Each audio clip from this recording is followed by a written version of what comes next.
Good afternoon, everyone, and welcome to today's presentation about Beest 12.04 and the new features in this version. We won't have that many slides today, but we'll have mostly just the presentation of what changed using our software. If you have questions during the presentation, please ask them in the chat, and also please mute yourself while it's going on.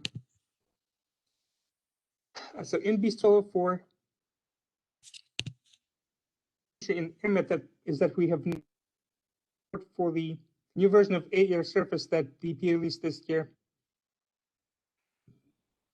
version 2.0060. We will go through the Emmet user interface, and I'll show you what has changed in that version. In addition to that, we have the ability to export data from MaxTCO and TV or Google Earth, and several changes in Beest itself as well. Notably, that we have changed the special grid form and how you create special grid receptors.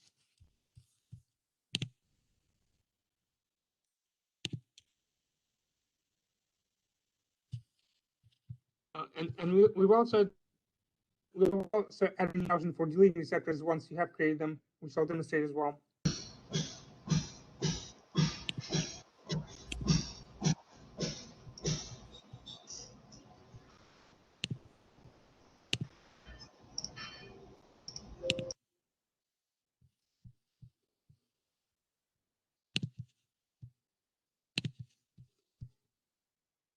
And finally, we've added the option to split metadata files in Beest. So let's go through those changes one by one.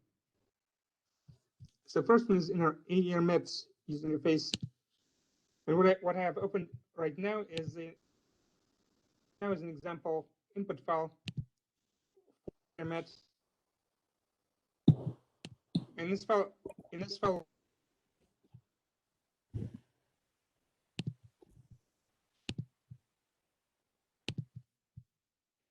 we are modeling the year 2012, so it's January 2012 to January 2013. And we're going from the new 8-year Surface version. So first, what we have is, I should point out that we are modeling curses for every month and based in 12 wind sectors. So now in air surface, we actually have a couple of new changes. One is that there's now not only just one input file for the land cover, but you also have optional input files for impervious data and tree canopy. And impervious means that it's how much rainwater the soil can absorb, whether it can absorb rainwater or not.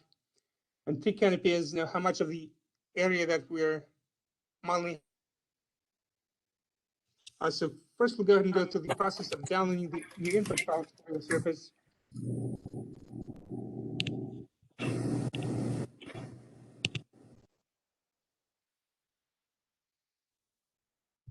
So we'll go ahead and go through the process of downloading the input files for air surface, and then saying the options for it, and then running the model itself.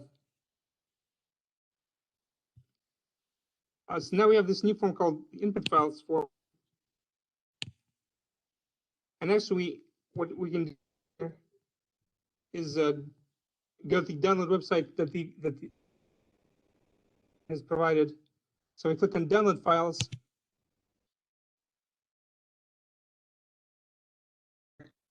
And what I'm going to do here is zoom in on the area where our airport is located, and then I'm going to go ahead and go through the download process. So actually, by default, what they have selected here is the continental United States land cover for 2016. But I'm actually going to uncheck that because we're actually interested in the year 2011. Since we're modeling the year 2012 in AirMet, I've selected to download the data for the year 2011. And the EP has options for the years, 8-year Surface 2.0060 can process data for the years 2016, 11, 2006, 2001, and 1992. whereas the previous version only processed the 1992 data. So we're going to zoom in on our site location and then tell us to download the 2011 data. So I'm going to use the zoom in button here, zoom to extent, and just draw the approximate location for our site and then zoom in a couple of times.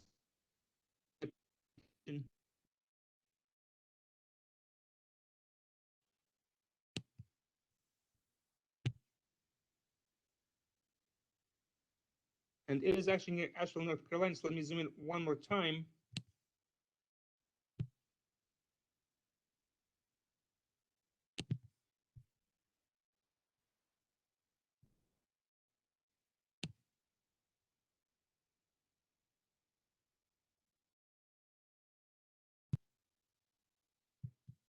Actually, this area that is down in the center of the screen, this is actually our airport, the actual airport. So now that I have selecting the 2011 lens cover, which is what we're interested in. The airport, and this looks like the airport runway. So this is our site for which we're going to download the data. That identified, and it's on the screen. Now we click on the toolbar, which is the data download button.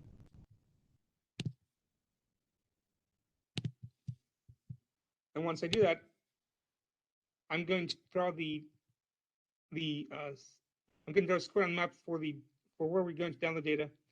I'm going to click the left mouse on the bottom left corner and extend the area to the right corner, top right corner that I want. And click the left, and then click the left mouse button again. Download area. Now this download area is supposed to be centered on the site, and then it's supposed to be at least 5 kilometers in each direction from the site. Let me see if I think that this isn't quite right. I can just go ahead and click again. It'll enlarge. And this blue box is our download area. And on the right-hand side, now they're asking us, what kind of data do we want to download? And actually, I want to download all 3 data types that are allowed: the pre-canopy, land cover, and impervious. Now, after I do that, these defaults are fine. Now I just enter my email address and click the download button. And since I've already done that, so we'll just go ahead and continue with selecting the data in air surface. When you click the download button, the website will send you an email with a download link that you can use to download the files. So now that we have the files on our hard drive, we said we want to run air surface for the year 2011. Now we select our files.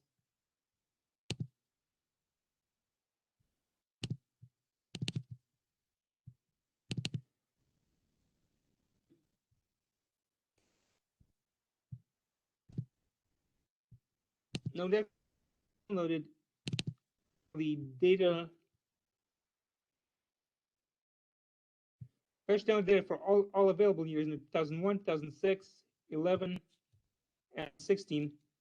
Now we'll just go ahead and select the year 2011 files that we want. Okay, so what I actually want, and these are TIFF files, what we actually want is, okay, so the year 2011, so it's one of these. So it's going to be the land cover. This is the land cover file.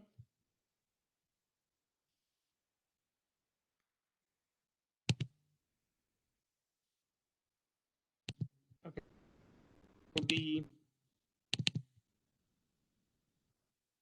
It's not this descriptor file, it's the impervious file. And the other one is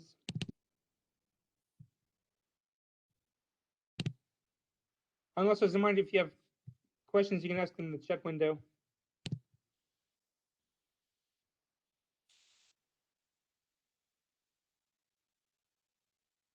Okay, so the final one is the 2011 tree canopy file. 11. Okay, so we have our data files. This is land cover, 2011 previous file and tree canopy file. And the download file that I got from the website it's not that large. It was about 10 megabytes in size. These files are not that large. Now that we have our files available, we can say okay and select our output file, which I've already done.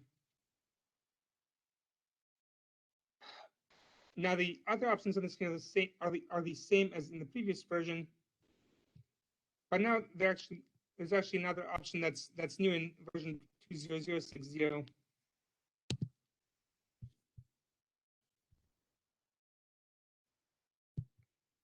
Is well, how do we want to calculate the albedo bound ratio and surface sharpness? What's called the default method here is just calculate that the same way as we did in the previous version, which is where you enter the radius, which is defaults to 1 kilometer, and it will use that radius for all wind sectors. The other option is the alpha option that the EPA has implemented in this version, and that's where the model will determine for each wind sector what the best radius is for surface roughness. Now that's an alpha option, so if you do it on air surface, most of the time you'll want to use the default option. And the other new option is that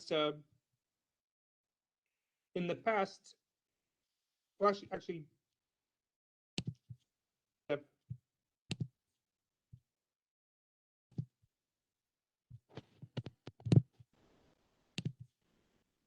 so if we take a look at the station on Google Earth,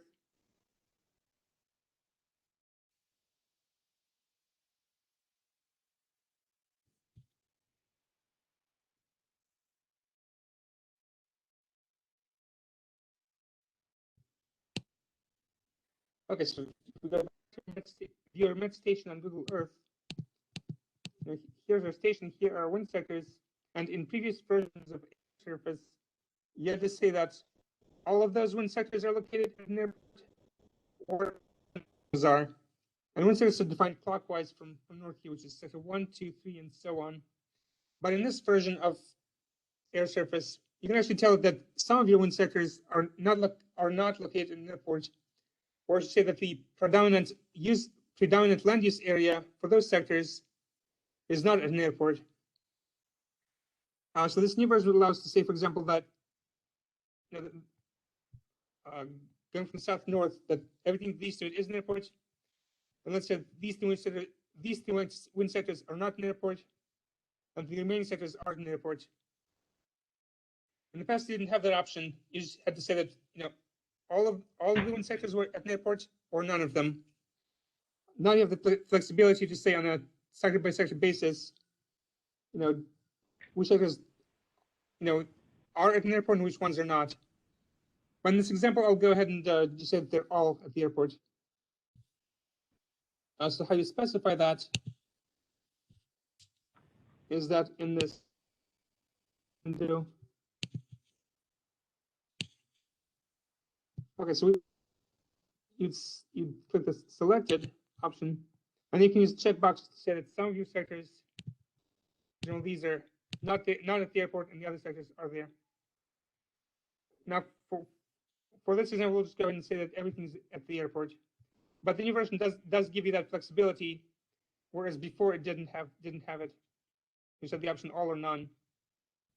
I'll go ahead and select option all again, and click OK. Now we're done with the air surface setup, and now we'll just say run. And that works. And now in this SC1, we have our air surface model results as just like we had before.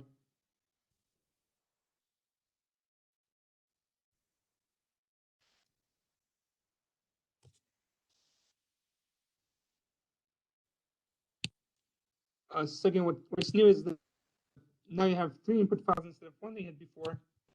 You have now the land cover, you also have impervious and canopy files.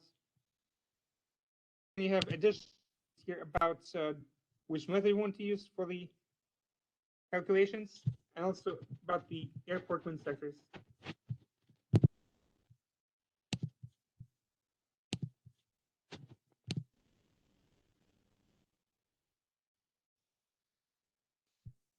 Okay.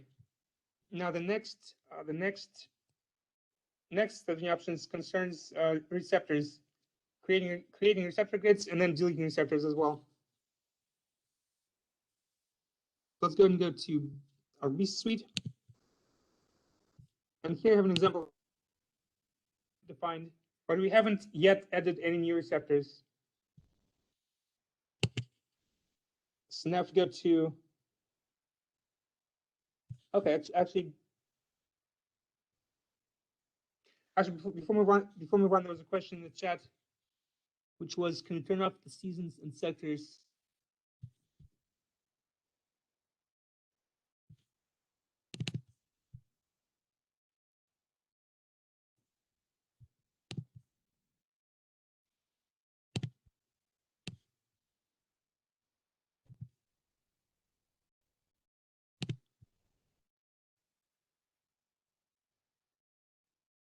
Okay, so the question is, can we turn off the season sectors so that we get just one surface reference value? And the answer is yes, you can do that. And the way to do that is to go to this MP2 tab, and we say that we have one wind sector, and we say that we have an annual, we say we want just an annual value. So it's just an overall surface reference value. So it's annual, one sector.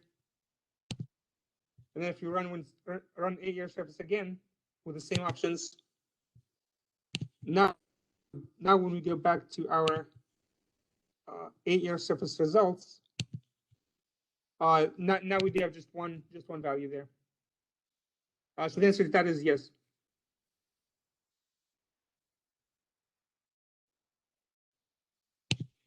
Okay, let's go and continue to these features.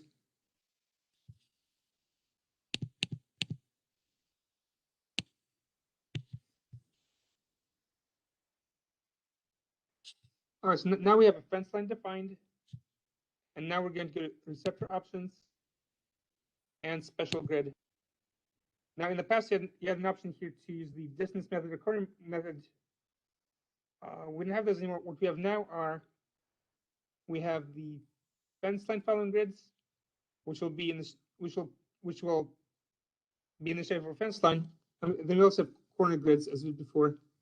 Or actually, now they're called rectangular grids. So now in the edit grid, I have new options. So first we have fence line receptors, which we've had before. So let's say, for example, we have those spaced every 50 meters. Now what we can do here is define multiple grids that will find the fence. Let me go ahead and do that and show you what that looks like. So let's say we have, for example, 50 meters out to 150, and 100 out to 1,000, and then 200 out to, to 500 meters. Again, just an example. So now we say generators. We'll do that for you. And when we look at the result, and let me go and zoom out here. You will see that now each fence line grid approximately follows the shape of the fence line. So this inner one looks like that. The outer one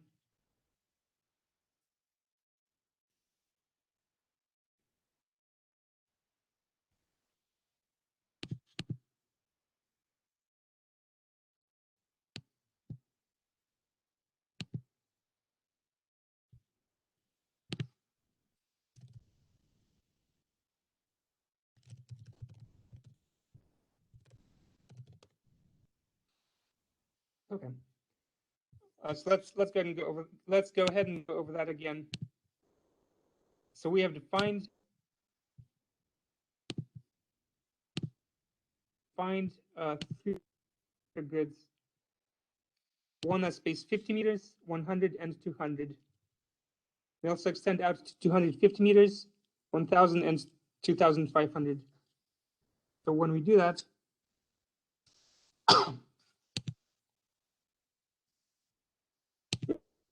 it generates the receptor grids, and each one of them looks like the shape of our fence line. You can see that best on this inner grid, but then the next grid is also sort of follows this corner configuration that we have, and so does the next one. Now they are rounded because if we were to generate some more grids or some more receptors up here, those would be farther from the fence line than the distance we specified. So for example, if we had some receptors out here, they'll be more than 2,500 meters away from the closest corner.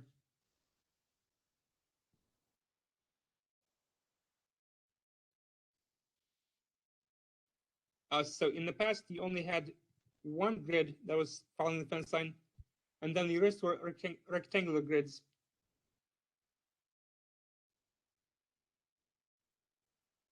Now all of these grids follow the fence line shape. Now, what if we do want this last grid to be rectangular, and we do want to have some receptors over here in this corner or that corner? Well, what we can do then is to go back to our form,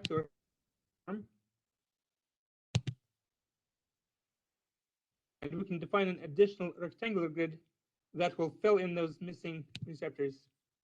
So for spacing, I want 200 meters again. And the corners are going to be, the corners are those that we have to enter ourselves.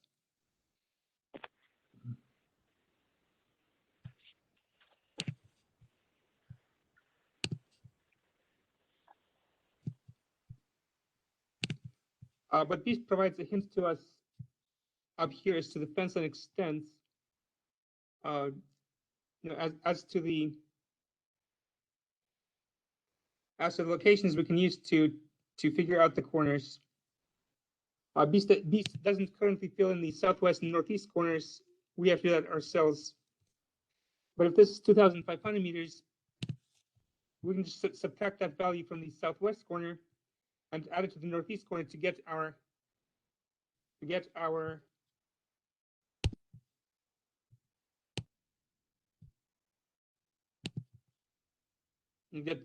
this northeast corner up here and the southeast corner down here to get those coordinates.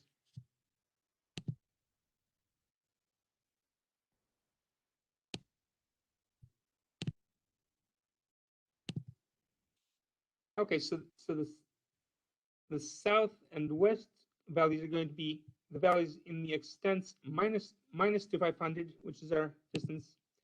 The north and the east values will be these extents plus 2,500. For the south, that's going to be about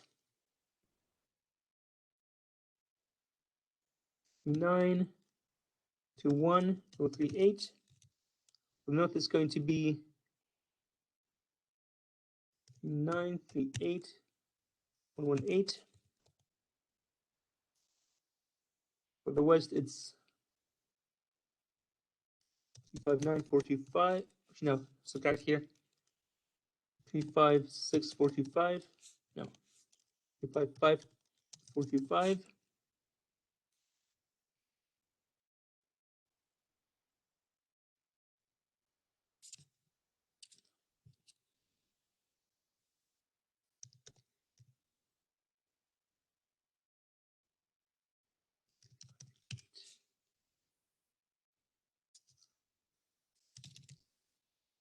Now let's start over. X is going to be the west, Y is going to be the south. So 355,425. This is going to be, well, this is the east.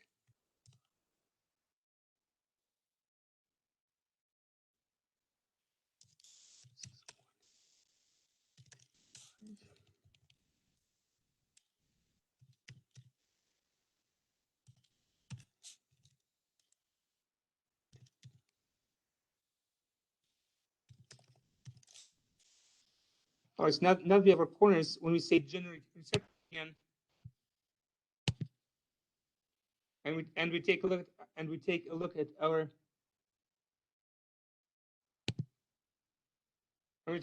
receptor grid, we will see that Beast has filled in the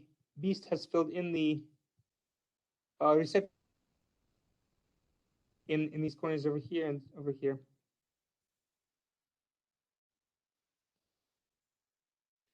Now we have a question in the chat which is, what does the 200 meter spacing represent?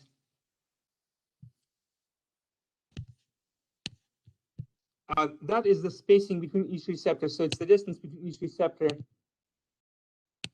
So measure the distance from this receptor to this one is approximately 200 meters. So that's the spacing. Spacing is the distance between each receptor in the receptor grid. So on this grid, it's 200 meters. It's 200 meters between each receptor. On this cluster grid, it's 100 meters between each receptor and 50. So it's the distance between each receptor.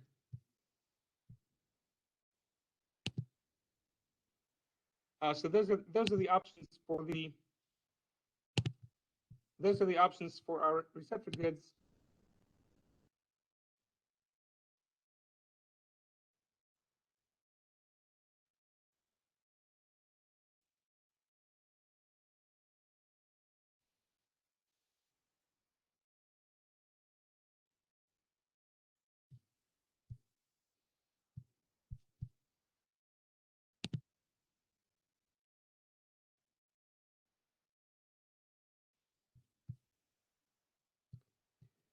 Okay, so those are the options for creating the grids.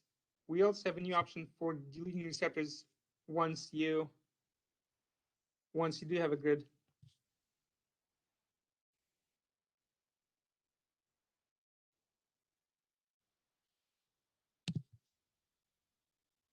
So now going back to our Beast window.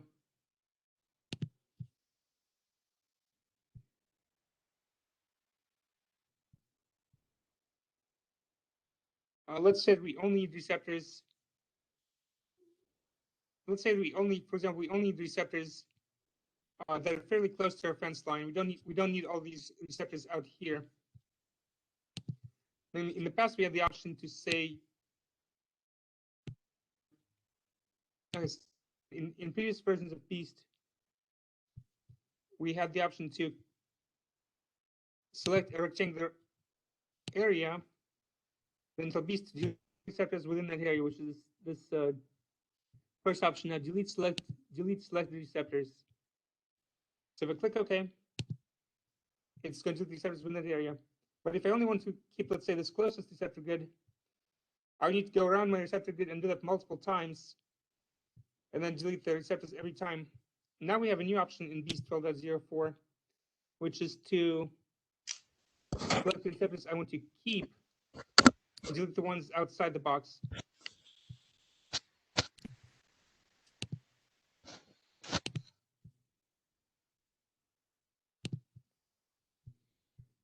So now with this option, I can select my area. Now I say delete all but selected receptors. That's going to do the opposite, which is it's going to delete everything outside the box, leaving us with just the receptors we want to keep. So that's a new feature in Beest 12.04. Is we'll delete everything outside the box and keep just these receptors that we want.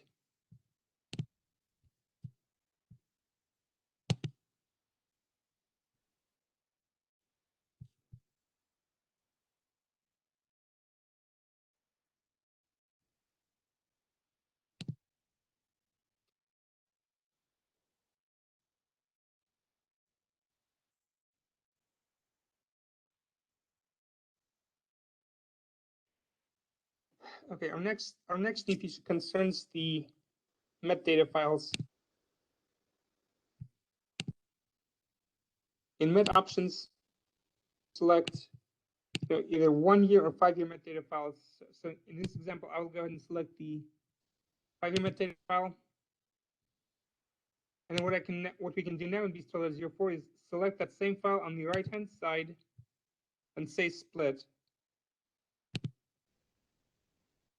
And what that allows us to do is to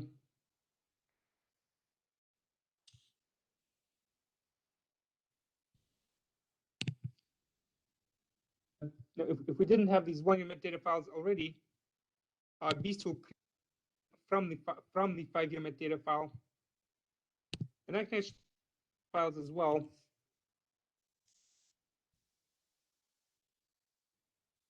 So for example, if I don't want these under, I can just delete those one by one.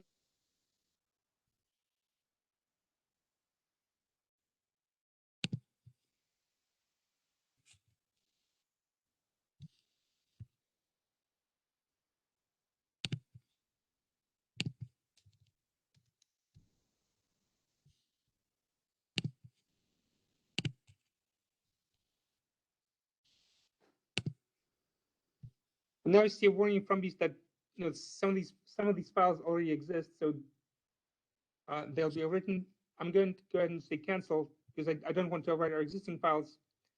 But if I were to click the OK button, Beast would create separate data files for each year inside our 5 year metadata file.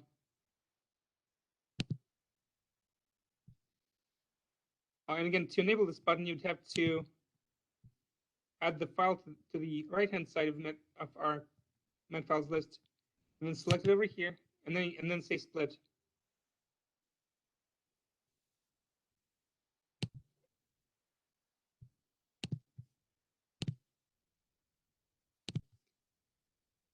When you feed Max DCONT viewer, which allows you to view your output results as well as how much your project to some of the exceedance, as well as how much your project contributed to some of the exceedances of the NAQS standards. So here we have opened a data file. We see that now we're displaying the maximum value, which was the fourth highest, and the values on the bottom of the receptor. Let me zoom in one more time.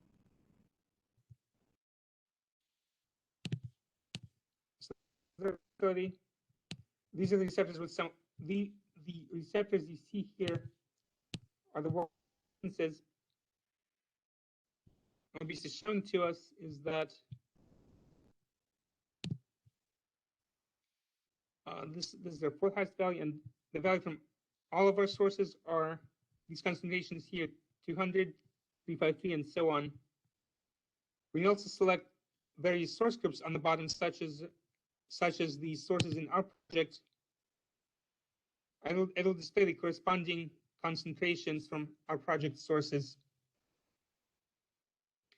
Now, what's new in Beest 12.04 is that now we can export what we're seeing here to Google Earth.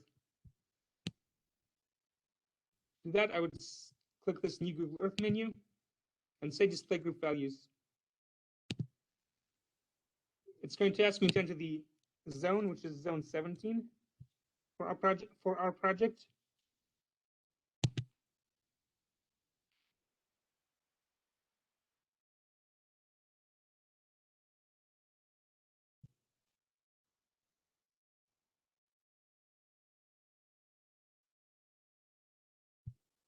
And when I click OK, and when I click OK and zoom in Google Earth,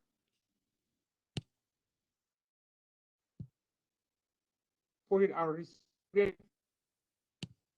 as well as those concentration values. So actually, if I hide sources,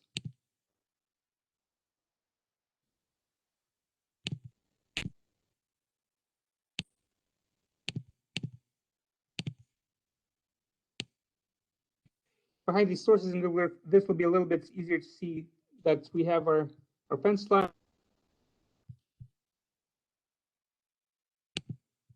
Yes.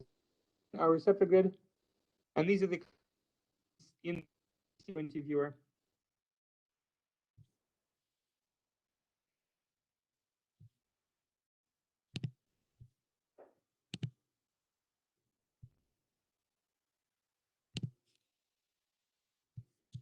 So that concludes our presentation. I will now unmute everyone and take questions from the audience. Thank you for attending this webinar.